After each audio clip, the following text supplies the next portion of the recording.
describe. For an uninvited guest.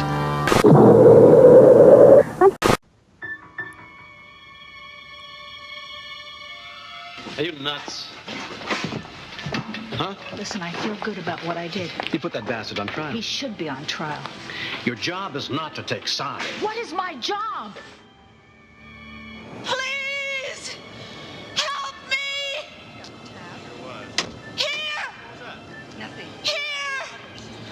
Probably drunk. You are like. Christ, you really blast them all, don't you? Blacks, Jews, Mexicans. You want the whole goddamn world to yourself? Why didn't you tell me about that woman? That woman in my old room. He killed her. He thought it was me. Look, I have told you I am checking out of here. Have I made myself clear? Don't leave me. He's here. I know it. Yeah, this double shift is gonna kill me. Hi, this is Lauren Marie Taylor from Friday the 13th Part 2 and Girls Night Out. And you're listening to The Hysteria Continues. And indeed you are. Welcome back to The Hysteria Continues, episode 120. And this time we're going into... Ooh, what's happening in the background? I don't know. Clicking or something. I heard clicking as well. Joseph? Sorry, gentlemen. Sorry, I was adjusting my volume. Oh, okay. Well, that's what you call it. Anyway, welcome. Adjusting my volume here. Oh. It feels so good. Eric. Oh, Eric. Oh, it's going to be one of those shows. Oh, Joseph. Ooh.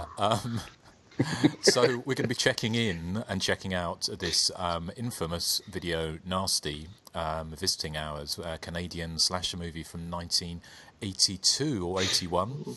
I know it was made in late 80, but anyway. Yeah, you have it in 1981 on the Hysteria Lives website. Okay, well that's obviously right then, isn't it? You're breaking into my background information. Okay, we'll stop that then. But we'll be talking about why this relatively mild slasher movie ended up on the Video Nasties list in the UK and comparing it to some of the other hospital slashers, I guess. So, but before we do that, let's see how we're all doing. So, Nathan, how are you doing this fine morning? I'm okay. How are you? I'm not too bad, thank you. Not too bad. It's a weekend, so all is good. We're recording this a week early, so probably haven't got a huge amount of things to that we've watched since the last show. But Joseph, how are you doing? My morning scream. Well, there'll be lots of screaming coming on. And talking of screamers, how are you doing, Erik? Hey! I resent that. Yeah, I had a great week watching Susie flying around on a really crap flying carpet on top of the pops. It's a great video, that. Yeah, of course she's not on it a is, chariot. Justin. Sorry? It's just because she's not on a chariot with... Well, the chariots do rule. Well, I don't know about and that. if you're in a chariot in a pop video in 1981, then you were cool. Well, if you're on a really badly crumped flying carpet, then you are not cool. No, I think the Arabian Nights kind of beats Thunder in a Valley, whatever it was called. Thunder in the Mountains. Oh, right, okay. Anyway, apart from that, Erik, apart from watching fantastic videos, are you okay? I'm very good, thank you, yes. You've got burly workmen outside your window, haven't you? There's burly workmen outside my window. So a diesel power generator may, rip into gear at any stage during this podcast. So what does it sound like? Does it sound like you're flapping? You're fapping? Like this? Yes. Is that what it sounds like? It does. A bit of deeper tone, maybe. Okay. Well, hopefully. Well, let's keep going until that happens and see if we can survive. But let's talk about what you've been watching recently. I know a couple of us have caught the new Netflix movie Hush. So, Joseph, do you want to go first? Because I know you've seen that. Yes, I watched Hush on Netflix. I did not download it. I actually watched it on Netflix. And I had actually been looking forward to this, but I was a little disappointed. I think the movie is very well shot, and it's I'd say pretty suspenseful in its first 20 to 25 minutes.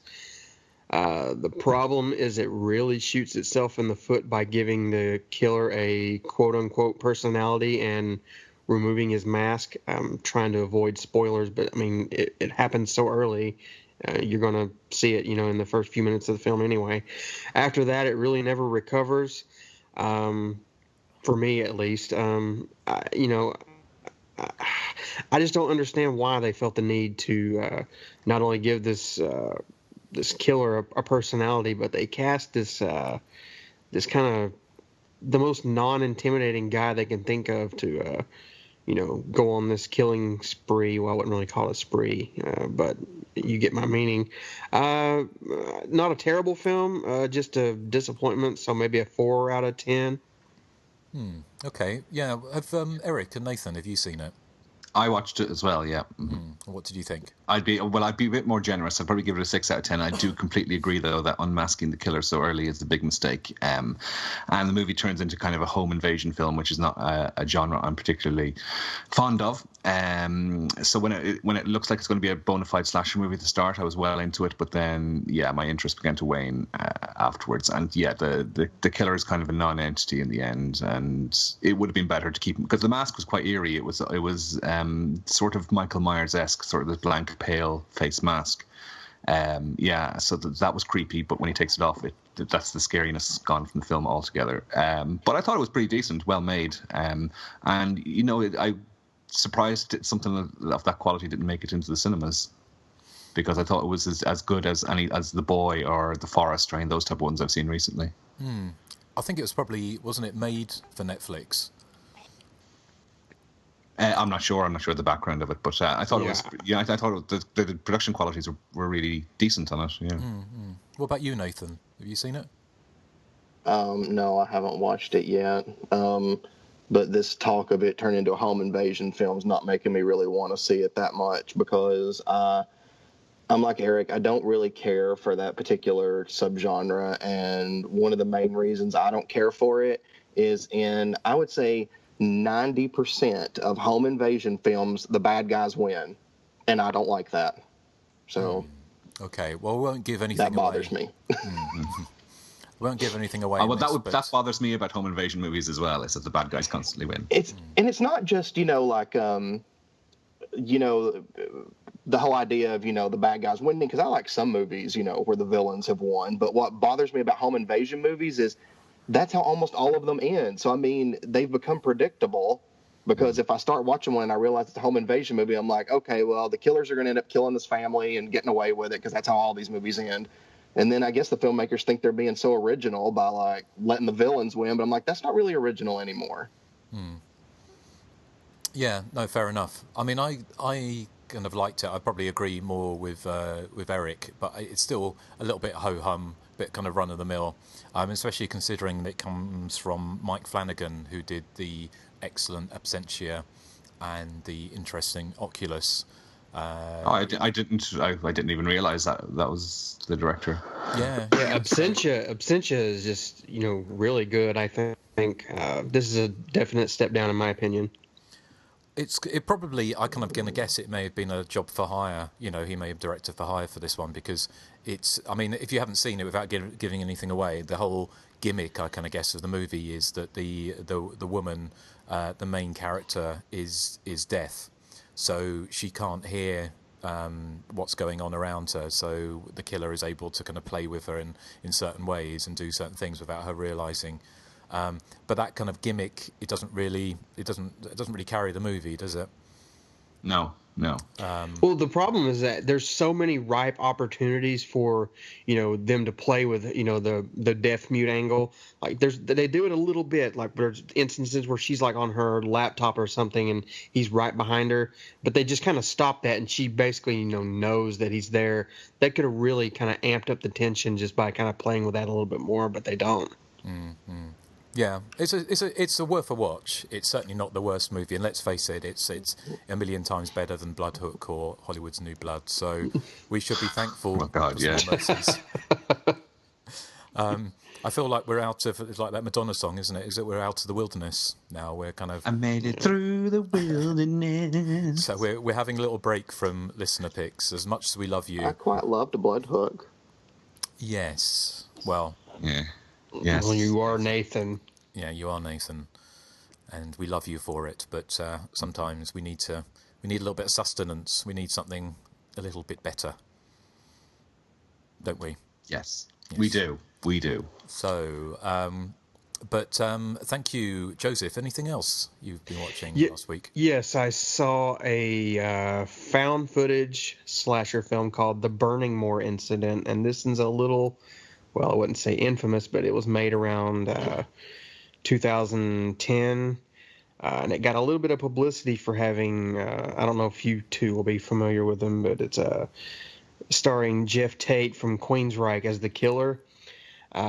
Basically, it's about this home renovation / reality TV crew who go to renovate this house, and they have, cameras set up kind of like, I guess, Big Brother or something like that, as they kind of renovate this old dilapidated house. And Jeff Tate as I don't even remember his name in the film, is basically just shows up in the house and starts killing them off one by one. So it has that kind of, that it sidesteps of why don't they put the camera down, because it's all like cameras that are already been mounted. So it gets away with that. But this film never got an actual stateside release. It got like a small dump onto iTunes and the UK DVD, but then it just kind of vanished.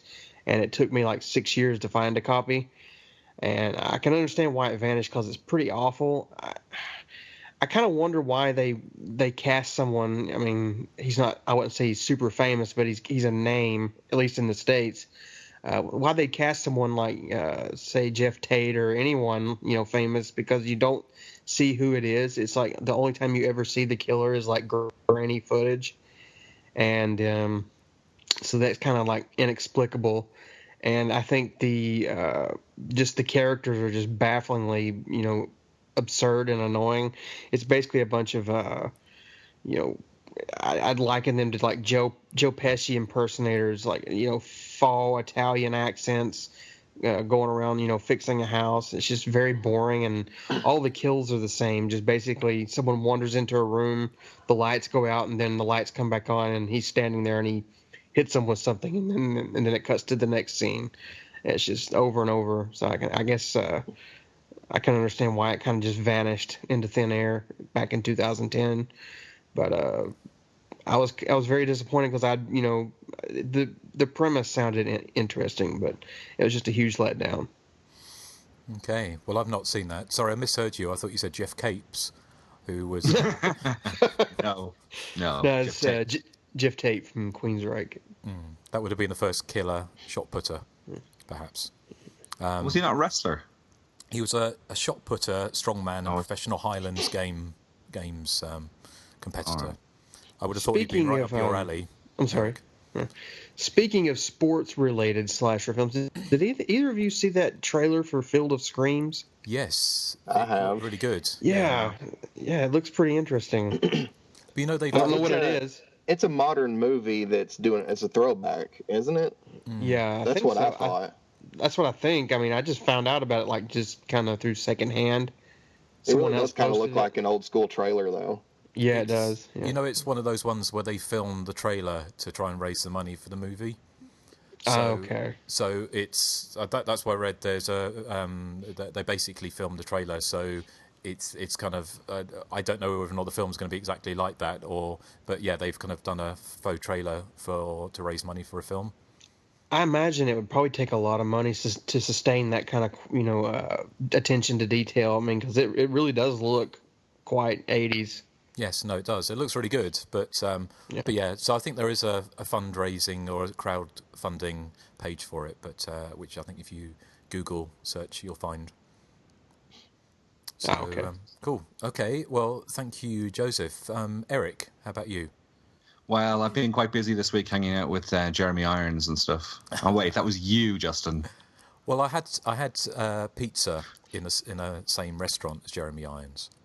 Ooh, la-di-da. I know. Jeremy's Iron. But he was about 5 tables away, and he was appearing at the theatre. That's the restraining order. Yeah, he was appearing at the theatre across the road. Oh, right. So that's why. Bob Thompson, City Engineer's Office. We'd like to get an idea of the damage. Was that Sorry, a that's Jeremy my Irons? Jeremy Irons impression. Okay. It's From what uncanny. film? What's it from? Die Hard with a Vengeance. All right. Yes. Oh. Well, I was going to St. Ives. I met a man with 7 wives. Every cat had 7 wives. Every cat. Okay. Tongue twister. Sorry. Yeah. Okay. Well, the only thing I've watched this week is 2 new 88 films Blu-ray releases: Scalps and Splatter University, which we've covered. Oh on my the podcast goodness. in the past. Now, don't get too excited because the actual film quality is not very good on Splatter University, and it's appalling on Scalps. I think I don't think there's any reason for it to be on Blu-ray. It's not like it's completely watchable, and I'm fine with it. But there's going to be purists out there who are not going to be happy with these films on Blu-ray, expecting pristine prints, whereas Scalps looks like a VHS transfer, if you ask me. But that was my first time ever watching Scalps, and I thought it was better than I thought because it's directed by Fred Olen Ray, and I don't come to expect much from Fred Olen Ray. But what's interesting is that there is extra features on both discs that feature interviews with slasher expert Justin Kurzweil, where Justin manages to find 9 minutes of nice things to say about Scalps. Well done, Justin. I was under pressure too. I quite liked Scalps. It's quite good fun. Scalps is How kind many of minutes did you dedicate to Splatter University for good It's about the same. It's about 9 or 10 minutes. Okay, for okay, all right. Yeah, and you do admit in the thing that you didn't like it at first, but you've grown to appreciate it now. Yes. Well, you don't mention that Nathan is responsible for that. Oh, Justin, how dare you? Yeah. Well, that was forgetting the little people. Yeah.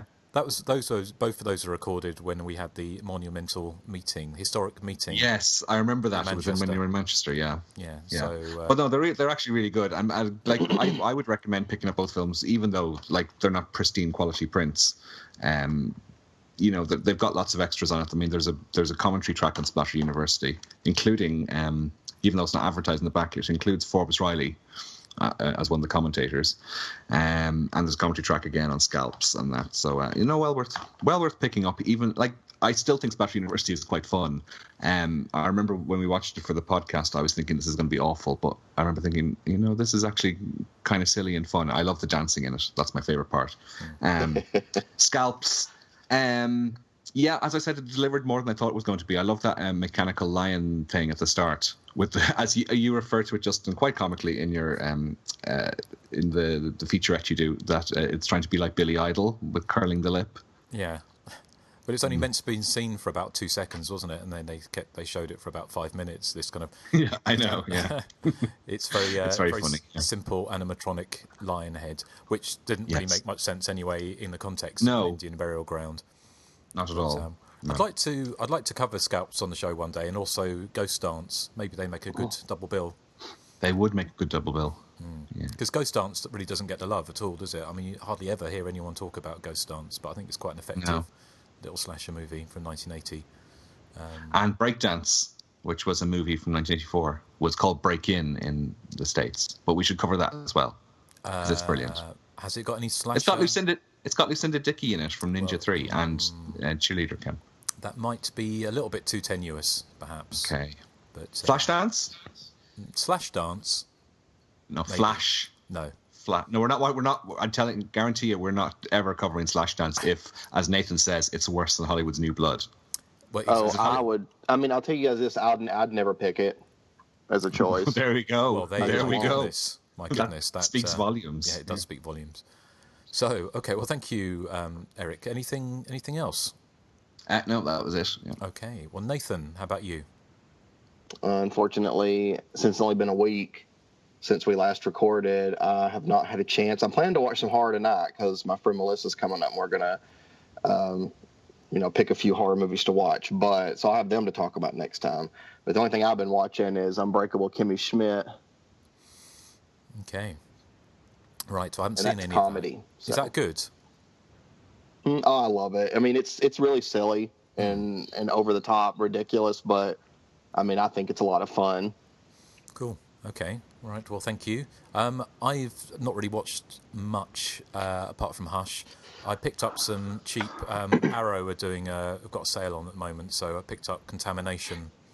The brilliant movie, cozy, sort of alien ripoff, which is a lot of fun, and the extras were really good. There was There was a documentary on Italian rip-offs of American films like Jaws, or like the Lamberto Bava, is it Ghost Shark or Devil Shark? Devouring Waves or something. Devouring Waves, and Tintoria, the one with Susan George, the Mexican one, and all those, the Great White, and all the different kind of rip-offs that they did, which is worth the price alone. So I was working my way through that. But I haven't really seen anything else of note. So, without further ado, I think it's probably time to check in for a little operation, isn't it? Yes, please, Daddy. A psychopathic killer viciously attacks a woman journalist when she returns home from a TV broadcast. She survives, but the killer refuses to give up, and any girl who stands in his way is in for similar treatment. The trail leads to a hospital where the journalist is at last cornered and finds that she has no one to turn to for help. That's the brief blurb on the back of the UK VHS release of Visiting Hours, which I have a copy of, which was one of the infamous video nasties, which we'll talk about a little bit more in a bit. Visiting Hours was yet another Canadian slasher movie, coming from the kind of same stable as Happy Birthday to Me, My Bloody Valentine, and American Nightmare. It's a curious movie, in so much it's definitely a slasher movie, but it's done almost like a middle-aged slasher movie in so much, rather than having a young girl or a bouncy Barbie Benton being chased around the hospital. You have like a Lee Grant, who was in her mid-50s at this point, being chased by a kind of approaching middle-aged Michael Ironside, who was fresh off David Cronenberg's Scanners at this point. It's also it was a pickup by 20th Century Fox, so it was released by a major studio, a bit like at the time many of the majors were picking up films like Friday the 13th and Paramount and Happy Birthday to Me by Columbia. So 20th Century Fox released this and Terror Train, but it's also, for a relatively highly budgeted film, it's quite sleazy. It's got some very sleazy aspects to it. I think the thing I'd be quite keen to talk about later as well is also how you've got this curious mix where you've got at the time the whole violence against women was a big subject, and it's something that's explored in this movie. And Lee Grant in real life was actually an activist against domestic violence, so it's interesting that she took this role where she is being pursued by kind of like your everyman psycho as Michael Ironside, who is out to punish women. Well, to be honest, everybody. And also, I thought what was interesting was the comparisons potentially with American politics, with like the kind of Donald Trump and the people who are basically outraged and angry at everyone who's not what they are themselves. And you have a kind of similar character in Michael Ironside, who as Leonore Zahn, as the good time girl, when she goes to his apartment and says, as you heard at the beginning of the show, that you hate everyone, like Jews, blacks, you name it, and you want the whole world to yourself. And so you have this kind of interesting kind of aspect where you have Michael Ironside is playing this kind of character who is just literally against everyone, but especially against women. So I think it's an interesting movie. It's also, I think it's a bit overlong, but there's some great suspense sequences in it. I think which rival Halloween 2, certainly. I mean, I don't think there's anything suspenseful really in Hospital Massacre, aka X-Ray, particularly. But in this film, I think it works as a slash movie, but also kind of works as a kind of a mirror to what else was going on at the time in kind of North American society and politics and everything. So, yeah, I think it's an interesting movie. I'm sort of glad we're covering it finally. So, but let's hear what you think, Joseph. One thing I like about Visiting Hours, and it's something that definitely keeps the film, if nothing else, above average, is the uncomfortable close-ups on both Colt Hawker his murders, and I like how the camera kind of chooses to capture a lot of the imagery in sort of like an obfuscated manner. I think the cinematography really is quite excellent for what I essentially think is a Lifetime movie, in my opinion. Only with a little more, I guess you'd call it blood and viscera than the typical entry in a Lifetime film. I think Michael Ironside's quite good as Colt Hawker. He speaks very few words, and he kind of sort of attacks his victims in like a tunnel vision, what you'd say, like, everyone's not him, so he's just focused on this particular, I guess, everybody, But unfortunately, I thought there were very long stretches of tedium. When we're not really focusing on Hawker and his rampage, the film kind of grinds to a halt more often than not, I'm afraid to say. William Shatner in particular feels almost like an afterthought, and I found most of the other characterization for everyone else kind of wanting as well. I don't know. I hate to compare it to something like Halloween 2 because I think, all movies should kind of be judged on their own merits. But in this case, I'm definitely going to have to recommend Michael Myers' Further Adventures if you're looking for similar subject matter. All in all, I think it's a beautiful movie to look at. I'd kind of be lying if I said it's one of the best of its era. It's a mixed bag for me, kind of a split down the line, I'd say. I'd give it maybe a 5 out of 10. Okay. Well, interesting. Nathan, what are your thoughts on Visiting Hours? Oh, I love Visiting Hours. I think it's really, really good. And to me, I do have a few issues with it, nothing major. One thing is, I don't feel the suspense ever was as good throughout the movie as it was at the beginning at the attack at Lee Grant's house. Like, to me, that was pretty frightening. Like, it happened so fast, and it's actually very scary and suspenseful. And I'm like, nothing else in the movie quite matches that, in my opinion. It's almost like it started off really strong, and it's still a strong movie, but the suspense aspect, to me, it just didn't quite match that opening, or that, not really opening, but that beginning scene where she gets attacked at her house. And I really think that dumbwaiters are underutilized in, horror movies in general, because, like, this had a great suspenseful sequence with her using one to try to get away. I'm like, so, I thought that was really good too. I like the idea of having, kind of two heroines.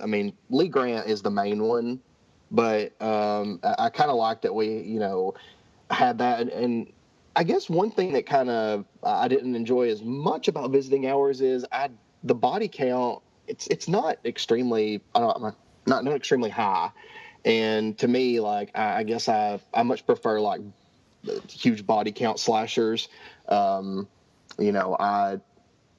love the fact that, Lenore Zan's character, you totally think that she's going to be, just some secondary character that he picks up and murders. And I was actually really surprised to see that, she doesn't get murdered. I expected her to. So, I was actually kind of surprised about that one. But I also have to disagree with you, Joseph, because I find that, there's a lot of suspense in Hospital Massacre. That was Justin, not me. Justin was accused. I'm sorry, Justin. Your accent sounds so much alike. I don't know. Oh, I yes. just couldn't, figure your voices out.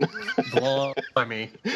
But I disagree with you, Justin, then, because I think there's a lot of, really scary suspense in Hospital Massacre.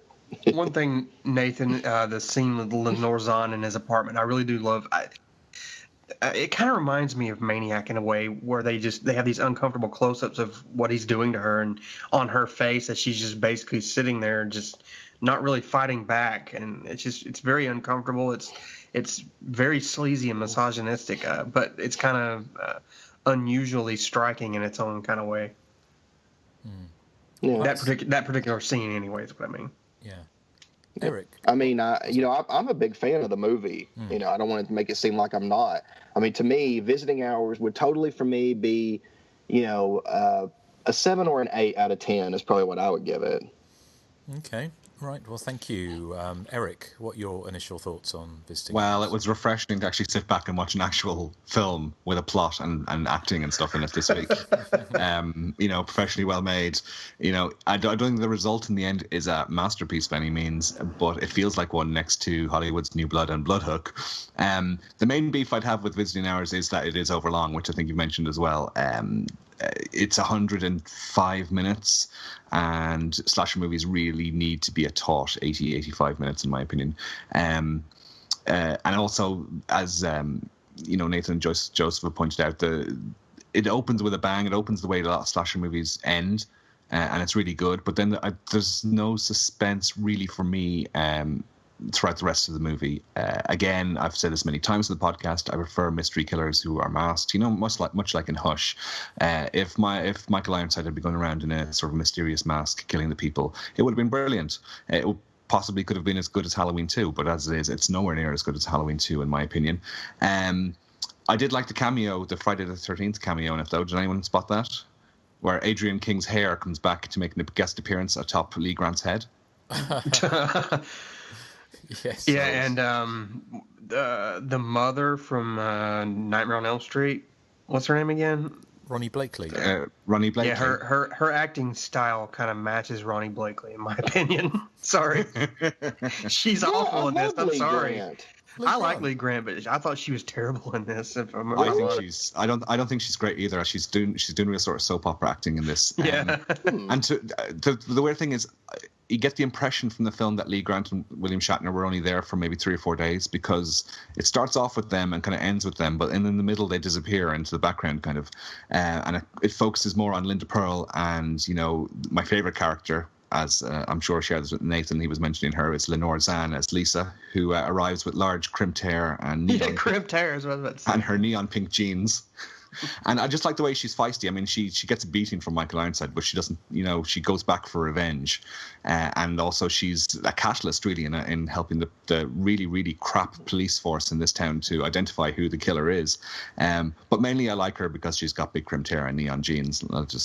She's 80s fabulous. She's 80s-tastic. She fell off the 80s tree and hit every branch on the way down. I know. That's what makes her amazing. She's so amazing. One thing I didn't quite understand is that when she goes to Michael Ironside's apartment, he has all these letters that he's supposedly written to judges, given out to them about verdicts they've given or not given, but he's framed them rather than sent them to them. I mean, I didn't really understand why. Maybe they were copies. Do you think they were copies? Yeah, I don't know. It was weird. Maybe they were. Yeah. I think maybe it was like his trophies, like in his mind, he's right, they're wrong. All right. Just wanted to kind of memorialize that. Maybe it's his art. It's a piece of performance art, maybe. Yeah. Also, I found it a tad contrived, but in a good way, that Michael Ironside manages to keep continuously coming back to the hospital to kill more people. I think the film is spread over a course of several days, and he comes to the hospital, kills somebody, disappears, comes back the next day, kills somebody else. And this is what makes me think the police and the security surrounding this hospital are really, really crap. It's Eric. It's like the scene where he hurts his arm just to get back to the hospital.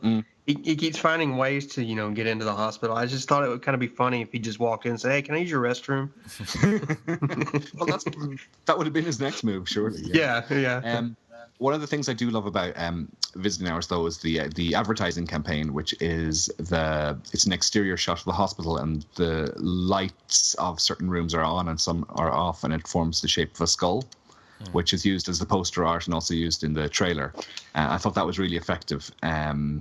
And also the comparisons to Halloween 2, I think Halloween 2 is a much better movie, although Visiting Hours is a much more realistic looking hospital, even if the security is a bit unrealistic.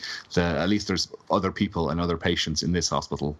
It seems more populated than Haddonfield Memorial, which is this huge big building with quite a lot of staff for what looks like one patient. So it's not on a par. It's not in the same league as Halloween 2, which I think is one of my it's one of my favorite slasher movies. What?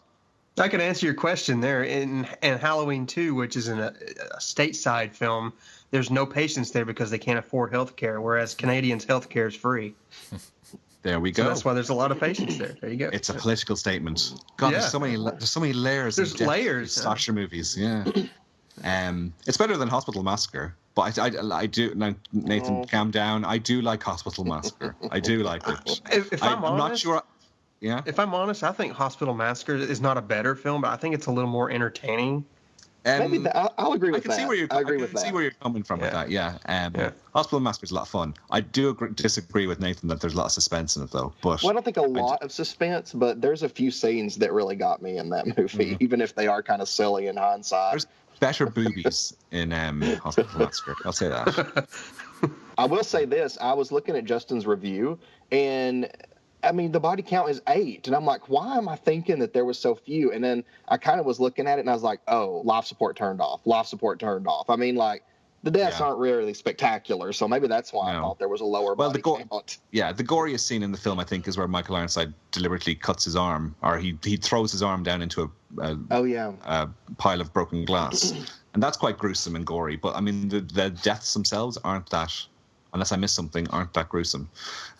Although there is a terrific surprise jump scene where, I suppose, spoiler alert, our heroine, who is actually Linda Pearl, where she gets stabbed in her house, where she's on the phone and he appears from underneath the table. Oh, yeah.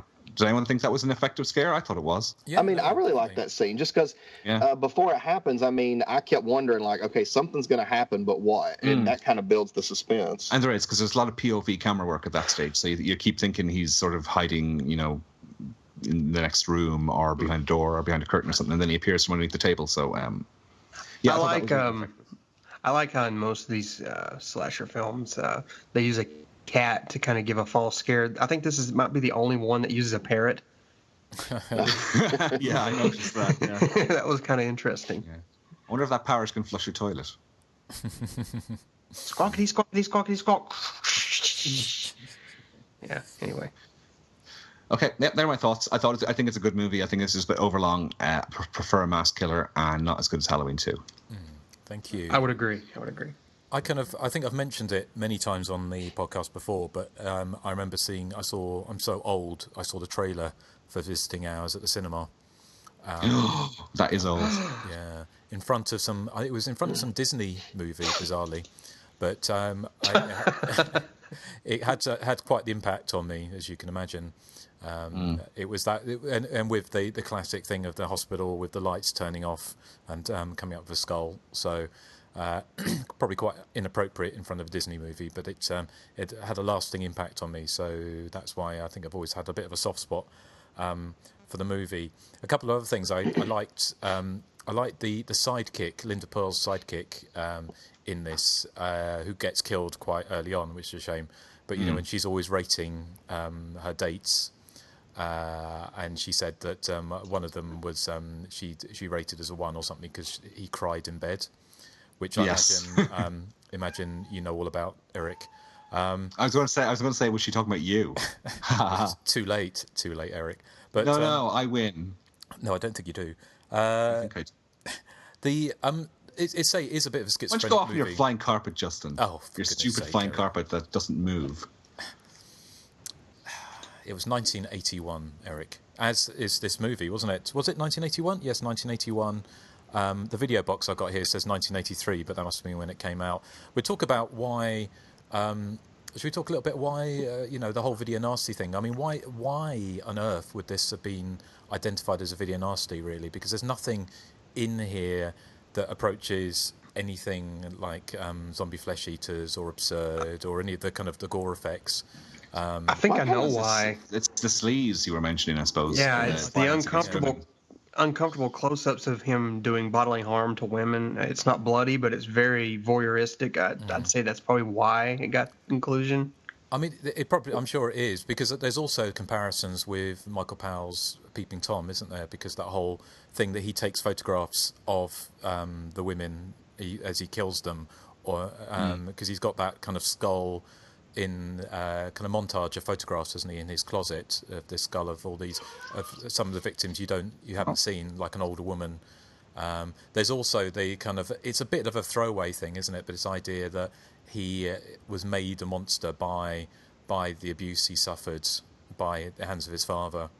Well, yeah, there is like his father is sort of on top of him outside in the garden, which is kind of creepy. It was insinuating. In the book, they do they go into that detail like a lot more. Oh, have you read the novelization? Yes, but I read it probably over 15 years ago, so I don't remember a lot about it. I just remember that I watched the movie right after reading the book, and in the novelization, like the backstory, his backstory is it's a huge part of the book. I mean, it goes into detail, about his parents and all of that. I mean, it's very detailed about that. Okay, well, that's been interesting. Mainly what I remember. Yeah. Well, we'll talk about... What about the video... Oh, I'm sorry, I didn't mean to interrupt you. I was just curious about the video nasty thing. Like, who decided? Like, was there a board of people that decided what was a video nasty and what wasn't? Well, kind of. Yes, there was the Director of Public Prosecutions, I think, made up a list. And it kind of depended on, I think, if it's on successful prosecutions, because there was another list, which was the Section 2, wasn't there, I think, of the which are films like Superstition and Rosemary's Killer and films like that, which weren't official video nasties. But I think the main video nasty lists were of films which could be prosecuted or had been prosecuted. But it didn't make any sense. I mean, it was all bizarre anyway. There was no kind of rhyme or reason with it. The only stuff that you've told me was video nasty is I was like, that's so weird because it's not even that bad. So I'm like, it almost seems like they were like, Unhinged, for example. Unhinged, which has off the top of my head, has no real graphic scenes in it. It was a video nasty. It's a very dark time. I mean, correct me if I'm wrong, but couldn't Citizen face some sort of prosecution for the ownership of these films? I'm not sure. I don't think ownership, no, but distribution was a criminal offence, wasn't it? Oh, okay. Trading, if you traded in them and things like that. But the guy who officially put out the VHS of Nightmares and Damaged Brain served 6 months in prison, didn't he? Yeah, that's complete bullshit, isn't it?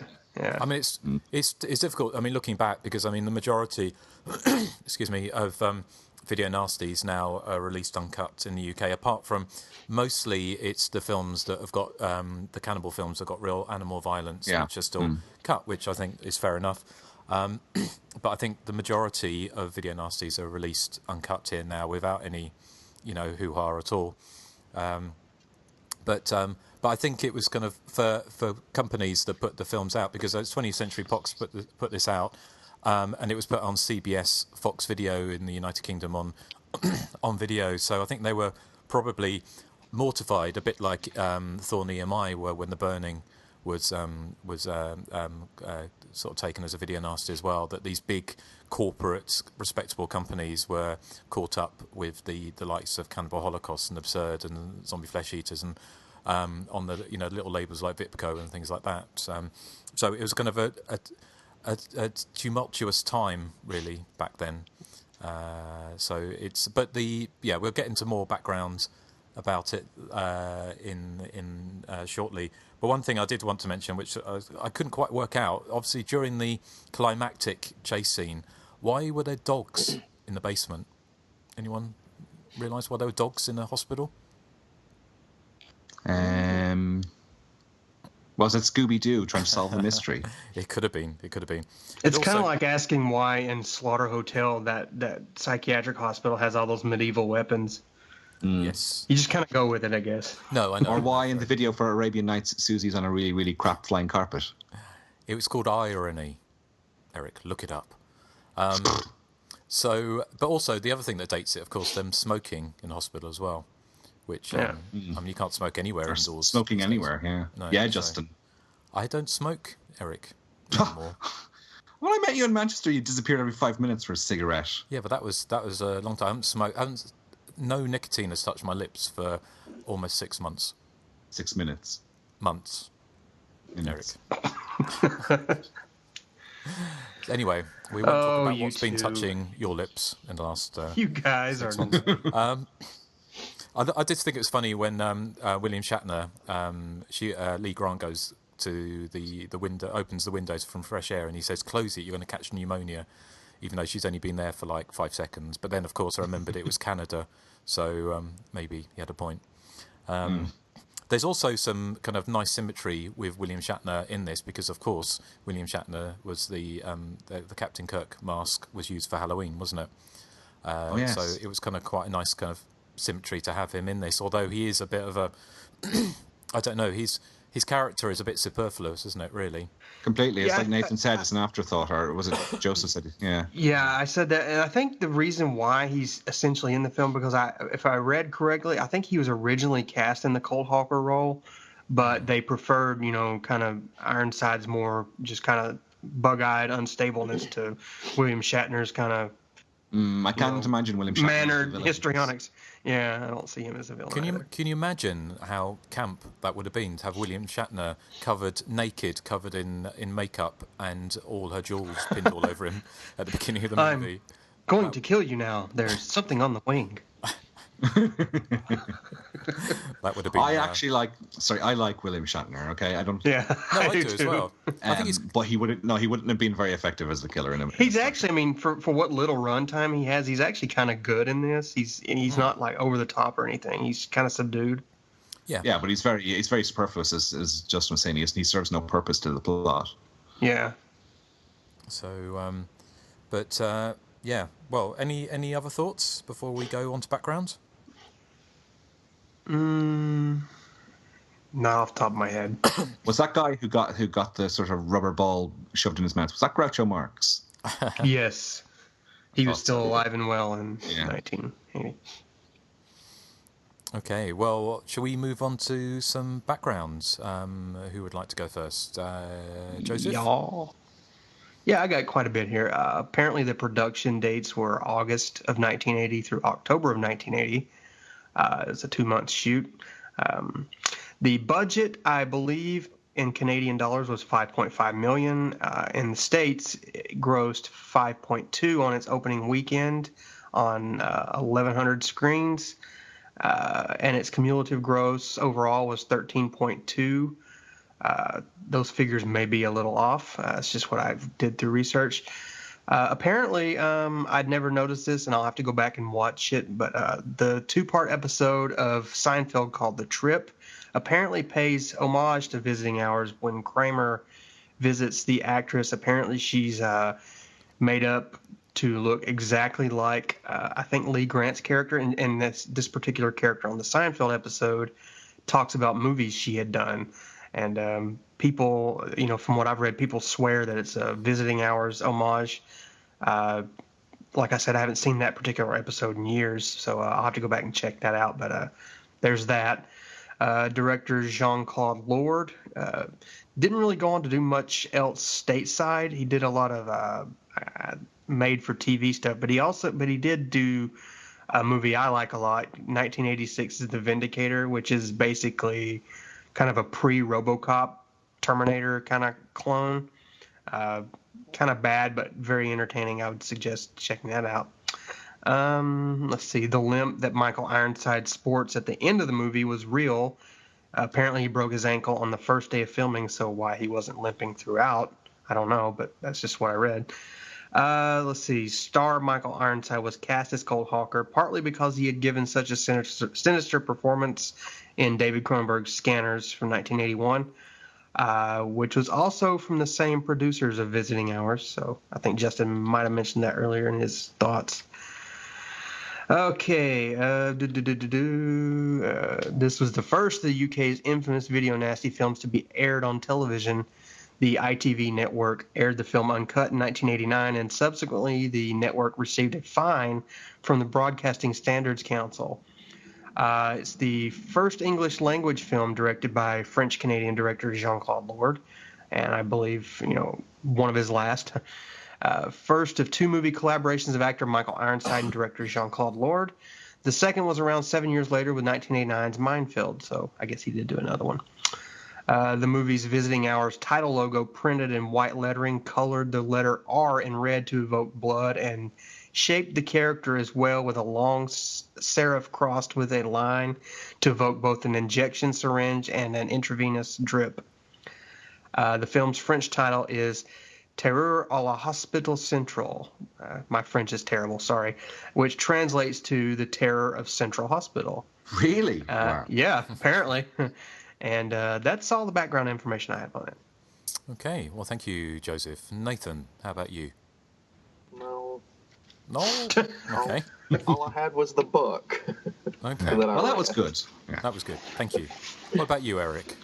Okay, well, I have a few bits and pieces. A lot of what Joseph has already said, but it opened in U.S. theaters on May the 28th, 1982.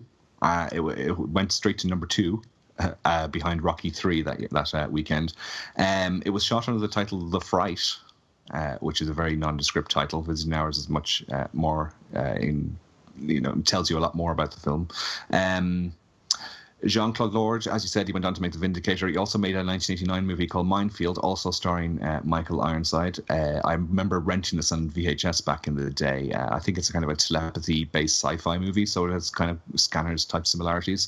The film was cut by 1 minute and 9 seconds, which is astonishing, really, when first submitted to the BBFC in 1982. That's the UK censorship board. And the same version was subsequently put out in video, although the cuts didn't prevent it, of course, from becoming a video nasty, as we said, and as Joseph was saying there, I think accidentally was how they said it. Accidentally got broadcast uncut on ITV in 1989, which is weird because ITV were notorious for censoring their movies, like any bit of bad language or anything. I remember watching Christine on ITV around the same era, and there's a scene where Buddy Repperton grabbed someone's crotch in it, and that scene was cut. So that's how bad their censorship was. So it's weird that they showed. Actually, it was Moochie who grabbed his crotch. Oh, is it? Sorry, the big guy. Yeah, but just the scene of somebody grabbing someone's crotch was deemed too much for 11 p.m. at night, so that was cut. So I'm surprised they managed to show Visiting Hours uncut. I'm assuming it must have been accidental. There's the print they got just mixed up or something. A few familiar faces within Visiting Hours. Of course, Lenore Zann, we've mentioned. Lisa with the crimped hair and the pink neon jeans. She was also in Happy Birthday to Me. Neil Affleck, who is Axel in My Bloody Valentine, has a cameo. I can't spot him in the movie, but apparently he has a cameo as a police officer. He's the one when Linda Pearl is leaving hospital and he talks to her. They walk down the steps together. Oh, is he? Mm. I must keep a closer eye out for him. Harvey Aitken, who plays Vinny, was also in Funeral Home, a.k.a. Cries in the Night, starring Leslie Donaldson. And Helen Hughes, who plays Louise, was also in The Incubus and later appeared in the William Fruitt movie Blue Monkey. I think it's a giant killer insect movie, isn't it? So whenever you're watching a Canadian horror movie of this vintage, there's a lot of cross-pollination of actors. It's great fun to watch. It's like watching Australian soaps where it's just all the same actors appearing in each one, such as Alan Dale. So that's all I have, Justin, on Visiting Hours. Over to you. Okay, well, thank you. You've pretty much covered, there's not much left, apart from on the Anchor Bay DVD, which is what I've got of the movie, which is the one I watched. There is a radio spot, or a couple of radio spots, and about 4 or 5 TV spots. It's kind of a bit of a cliche now when promoting a horror movie to show images of people watching the movie and jumping as a way of trying to generate interest in the movie. I'm not sure what was the first film to do that. But certainly Visiting Hours, the people who put out Visiting Hours employed that. And here's the radio spot doing just that. You've heard commercials where people tell you what they thought about a movie. Listen to what an entire audience had to say about Visiting Hours. This is not a trick. The screams you are hearing are the actual audience reaction to a sneak preview of Visiting Hours, a film so frightening you may never recover. Visiting Hours, rated R, under 17, not admitted without parent. Really? I do love all that hullabaloo and the, because it's the idea of, I can't imagine audiences sitting there screaming at Visiting Hours, because it's certainly the bits where he jumps out, I imagine on the big screen would have played out even better than they do on the small screen. So maybe they kind of just took those in isolation. But there's not really much more else to say apart from Lenore Zann. I think you mentioned she was in Happy Birthday to Me. She was also in another more obscure Canadian slasher, American Nightmare, which is pretty good. Would be good to cover at some point. And she's now a politician in Canada. I think she's actually Australian-born, Leonore Zan, but she's. But she has. I don't think she's turned her back on the horror kind of her things, because I think she appeared at some conventions with Leslie Donaldson in the last couple of years. So kind of interesting. But apparently, I was reading up about her and saying, because obviously, a lot of politicians have a lot more colourful backgrounds than Leonore Zan, but apparently someone put out an image of her topless from one of her films in an effort to discredit her at some point. But I don't think it did a trick. But considering what's coming out about certain politicians on both sides of the Atlantic at the moment, it kind of makes it look very tame indeed. Well, no, I think showing your boobies is the worst thing you can possibly do. Is it? Okay. Yes. Well, let's just thank goodness Margaret Thatcher never showed makes off her baby boobies. Jesus cry. Well, you're from Ireland, Erik, where everything makes baby Jesus cry. It does. Everything does. Yeah. Everything does. So, well, that's Catholic guilt for you. Yeah. And I should know because I was brought up Catholic as well. So I'm not. I wasn't brought up a Catholic. Were you not? Heathen. No. Yeah, I know. I'm one of the minority over here. Burn the witch. Erik, are you one of those? Are you one of those bloody atheists? I am now. Jesus. Well, literally Jesus. Yeah. So am I. I think this is the. I'm an upstanding Christian. I resent you. Yeah. Yes. I'm a member of the what's the church that do all the protests against gay people over there? Westboro Baptist Church. That's what I'm a member of. Yeah. I bet they welcomed you with open arms, didn't they, Erik? They did. Yeah. There's still any news about them going over to Iraq to protest ISIS?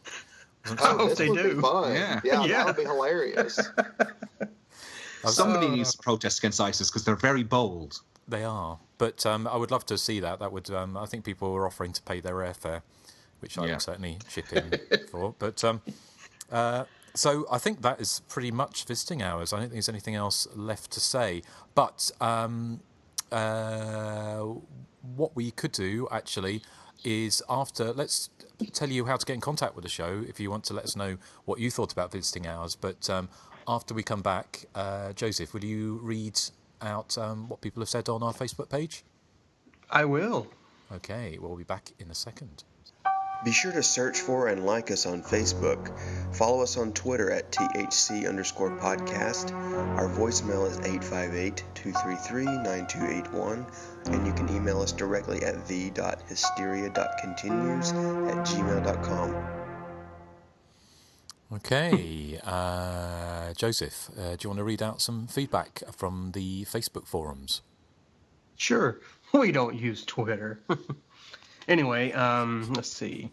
Amanda Reyes says, one of my old writing professors at UCLA Extension wrote Visiting Hours. He told us that William Shatner was originally cast in the bad guy role, but that Ironside wanted to meet with them and showed up at a dinner looking, well, like Ironside, so they cast him instead. I believe there were no hard feelings with Shatner either. It's a great film, and I agree it's very feminist and perfectly played out, with Lee Grant being so effing amazing in the lead. Okay, I'll disagree with that.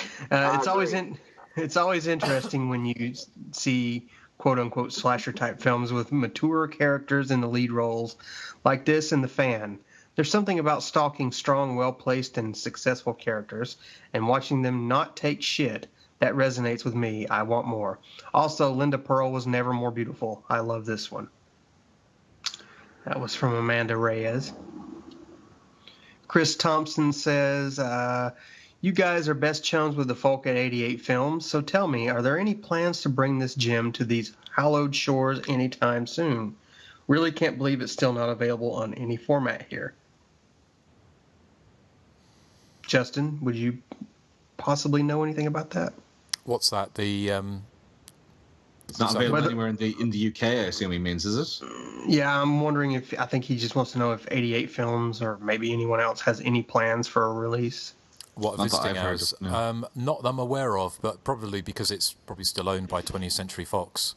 But Scream Factory put it out, didn't they, on Blu-ray? a not so double long ago. bill with something. Let me Yes. Google that. Yeah. Bad Dreams, was it? Oh, it probably was actually, wasn't it? Yeah, because Bad Dreams, the trailer for Bad Dreams is on the Anchor Bay. Yeah, I have the Anchor Bay disc as well. Yeah. So, yeah, I've no idea if it's. Yeah, it's Bad Dreams and Visiting Hours double feature Blu-ray. Yeah, I think 88 would probably have difficulty picking it up just purely because it was a major studio pickup, and I imagine that they probably don't. What I've noticed actually recently is that some of the big studios are putting stuff out on YouTube. Have you seen Paramount have put some of the horror movies on an official YouTube account? So you can watch them on there. Yeah. So from what era?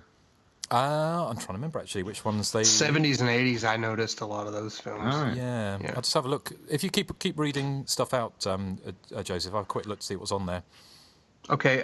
Tobin Bell from the Saw series, aka Kieran Edwards, says it could possibly be cut a few minutes here and there, unless there are more outtakes of Shatner eating ice cream. But it's an excellent suspense film with slasher elements, with a trio of great performances from Ironside, Grant, and Pearl. That's from Kieran Edwards. Cool. Thank you, Karen. Oh, hello. Can you guys hang on just a second? Mm-hmm. Yep. All right, I'll be right back. Oh, you know what happens when people say that? I bet his cat. I bet it pooped in the floor this time. Oh my god. Oh, I am. I'm looking at the Paramount Vault here on YouTube. So you got things like the Deadly Bees. I can see there. Texas Chainsaw Massacre 2. Yeah. Those are the ones. Yeah. So it's interesting what they're pumping out on there. So it's worth keeping an eye on, as it were. All right.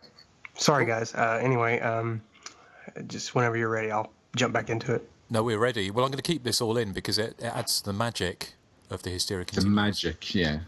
Behind the scenes magic. Yeah. Anyway, Vaughn Colmier says, this is almost the same story as Halloween 2, but done in a much better way. Oh, controversial. Insert Erik gasp. While Halloween 2 feels like a cash grab, this is much more genuine. Ironside is giving his all as the psycho. This is the first film I ever saw with Ironside in it that I remember. It's a tense flick, and it really bothered me when I was a kid. It should be held in higher regard. Vaughn Colmier. Okay, well, it's interesting to hear. Yeah. Dissenting views, isn't it? Yeah. Yes. John Matthews says, I always liked this one. I recall seeing it on video down here in Australia on the CBS Fox label, uncut. Us Aussies, unlike the BBFC, did not share the madness of calling this title a video nasty, despite it being quite tame. Anyway, I really think Michael Ironside gives one of his best performances as the creepy loner. I think the explanation why he hates women is actually quite clever, creating a debate to whether this is more of a pro-feminist film with its strong, independent, outspoken female lead.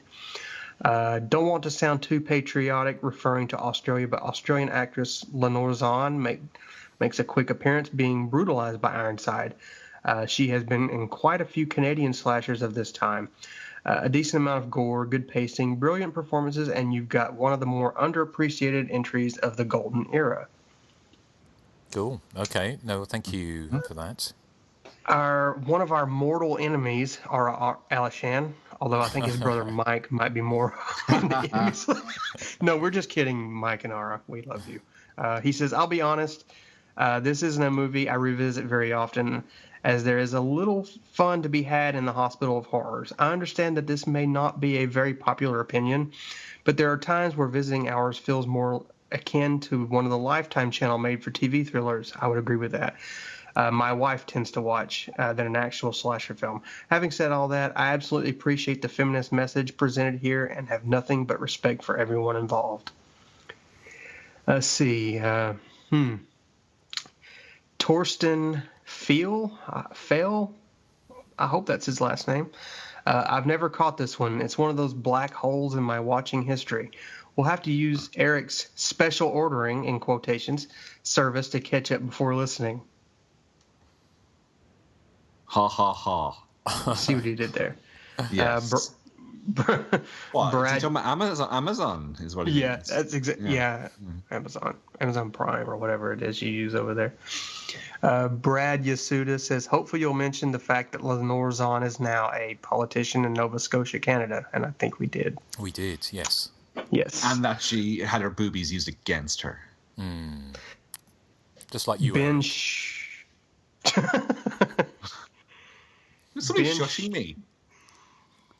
No, me. Justin made a joke about you. What did he say? He said you have giant knockers. Well, yeah. Well, there you go. Okay. Anyway, Ben Scher says Lee Grant is very feminist and important in this film, and I love it. David C. Millay says, I love Michael Ironside in anything, especially me. Well, actually, just as an aside, with the Michael Ironside character, didn't it strike you as odd that all the women, not all the women, but the women he wasn't killing, were all kind of throwing themselves at him in the movie? Yeah. I was going to talk about earlier in the show when we were doing Recently Seen. I was going to talk about Bates Motel, the TV series that's out now. And that was one of the striking points of that show, not to go off on a tangent here, is that I find it very odd that all these girls in this small town who are quite attractive are throwing themselves at this gangly weirdo kid. But anyway, that's just an aside. It's the Joe Spinell in Maniac syndrome. It's like, yeah, it is. How does he get Carolyn Monroe? Of all girls, he gets Carolyn Monroe. Yeah. He got his babe. Did you know that one little thing I forgot to mention was apparently Michael Ironside said after he appeared in this movie, he got loads of marriage proposals from women. I saw that as well. It's like, oh. Wow. It must be that weird thing, when people kind of sort of start going to marry prisoners who they've never met and stuff, or never. Or wanted to be slapped around by John Goodman in a cellar. Yes, but enough of your Erik. private fantasies. So. Sean Kelly. Oh. What? Oh no, it's back. What is? Oh no. The echo. The echo in the bunyan. I can't hear an echo. It's a clack, clack, clack, clack, clack, clack, classic. Is it still? I can't hear an echo. Echo. Oh, we can. Okay. Come on, let's push through it. Echo. Push through it. We're almost there. Okay. Come on, Joseph. I don't know if I should. Well, it's not recording at this end. Can you hear all right? It's hard. It's hard to read stuff because I keep. Yeah. Call back. Do it now. Do it now. Okay, hold on. Okay, so. Oh, no, it's back. Oh no. Come into the light, Carol Ann. So. Come into my mouth, Carol Ann. Carol Ann. Okay, right. So carry on before it all goes horribly wrong again. Picking up where we left off, Sean Kelly says, I was surprised by... Creak. Who's that? I'm just going to sit here and for a while. Who's creaking chairs and shit? That was Justin. It was not me. Was it Nathan? Sounds like somebody's farting. I've been putting my phone on mute when I'm not talking. Okay. Well, it wasn't my creak. I'm not only sitting on a chair. I have to sit on the floor. You got to sit on the floor. What? Why do you have to sit on the floor? I know you're in Dublin, and there's been a recession, but because surely you I can have afford to chairs. do the podcast in my bedroom, and I don't have a desk or a chair in here, so I sit on the floor. Oh dear! You see it's what not we good have to for go my lovely through. bottom. We see what we have to go through to bring you. No wonder you're so angry all the time. Yeah. Yeah. Right. Well, my poor backside's aching, to quote Bloody Moon. Your poor backside's aching. Yeah. What were you up to last night? Wouldn't you like to know? No, not really. Joseph, carry on quickly. Is it safe? I think it's safe. What's this? The marathon, man? Is it safe? Yes. Sean Kelly. Yes. He peeks around to make sure nothing else is going on. Sean Kelly says, I was surprised by how much I liked this movie. Some pretty good suspense, too. And finally, Lincoln Kernow says, cool. like Visiting Hours, was on the video nasty list for a while, but apart from being a little sleazy, if not very gory, still, as hospital slashers go, it's quite good, but not as fun as X-Ray. Oh, which is what you were saying earlier, yeah. Yeah.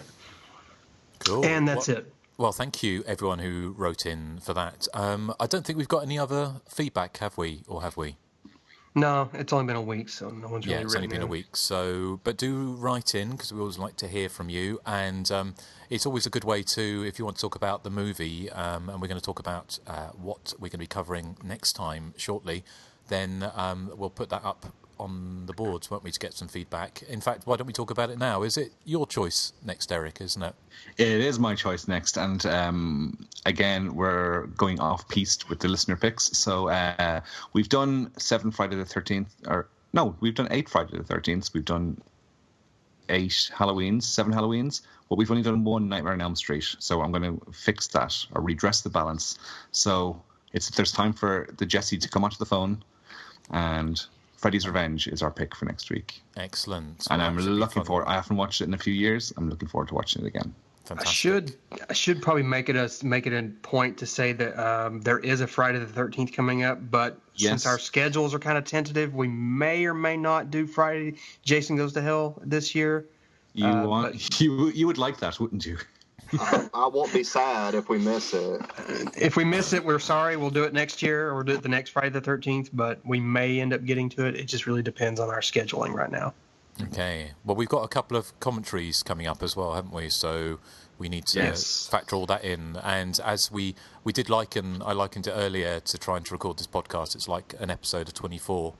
Yes. Things are always happening. I've noticed when we do the commentaries, everything seems to go... I mean, I better knock on some kind of wood here, but everything seems to go a lot more smoothly when we do the commentaries than when we do the episodes. Yeah, I don't know why that is, but... Yeah, so touch wood, because Well, I think it might be because a lot of the commentaries we do are for decent films, and lately we've been doing a lot of shit sandwiches. Could be. Mind you, this is a pretty good film, and it's all gone to cock. Oh, well, maybe I shouldn't say that. I mean, we did Suspiria and a few other good ones, but that last episode was enough shit to last for, at least 10 episodes. Thank you, Alashans. We'll get you. Look what you've done to us. We'll get even with you. We'll get the listener picks will be back. We're not sure when. Probably, I'd say after the summer. I'd say. Well, possibly. Well, we'll see. Possibly, we'll see. Yeah. It'll be this summer. Yeah. Which summer? We're 4 non-listener picks, and then back to the listener picks. Yeah, something like that. Right. Well, thank you as ever for listening to the Hysteria Continues and putting up with our little foibles and technical mishaps, but it wouldn't be the same without something going wrong. So, we're going to be back with Jesse on the phone, and Freddie got fingered, and so say goodbye to the good people. Bye. Bye. Arrivederci. And just you wait to hear what I play out with. Oh. Susie. Oh. Has Susie got a hospital-based song? Yes. Yeah, I thought so. It's because she's always slicing her wrists. Yeah. Oh, Joseph. Well, it's not quite a hospital-based song, but you'll see.